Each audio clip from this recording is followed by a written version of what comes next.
ይኸውልሽ ምንም ቢሆን ከናንተ ጋር አልቀጥልም። ይህ በአረብኛ ማለት ብትፈልጉ ምን ትላላችሁ? ልንገራችሁ። ሁለት ወሳኝ ነገሮች ትጠቀማላችሁ። የመጀመሪያው የሳር የሚባለው የአረብኛ ቃል ሳር ማለት ነው ሆነ ማለት ነው። ማሳር ስንል ደግሞ አልሆነም እያለ ነው። ይሆናል ስንል ደግሞ ራህ ይሲር። ወደ ጉዳያችን ስንመጣ ከሳር በፊት የምንጠቀመው ሌላ ቃል አለ። እሱም ማህማ ይባላል። ማህማ ግን ብቻውን መቆም አይችልም። ስለዚህ የግድ ሌላ ቃል ይፈልጋል። ቀደም ብዬ የነገርኳችሁ ቃል ምን ነበረ? ሆነ ስንል ሳር አይደለ?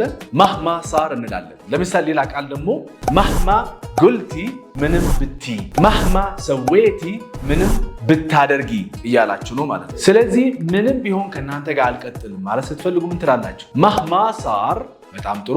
ማህማ ሳር ማራህ አከምል መዓኩም። ማህማ ሳር ማራህ አከምል መዓኩም። አከምል እዚህ ጋር ማለት ነው መቀጠል ማለት ነው። መዓኩም ከእናንተ ጋር። ስለዚህ ማህማ ሳር ማራህ አከምል መዓኩም ስትሉ ምንም ቢፈጠር ከእናንተ ጋር አልቀጥልም። የቤት ስራችሁ በአረብኛ ምንም ብታደርጊ ከአንቺ ጋር አልቀጥልም በኮሜንት እጠብቃለሁ። ሰላማችሁ ይብዛልኝ።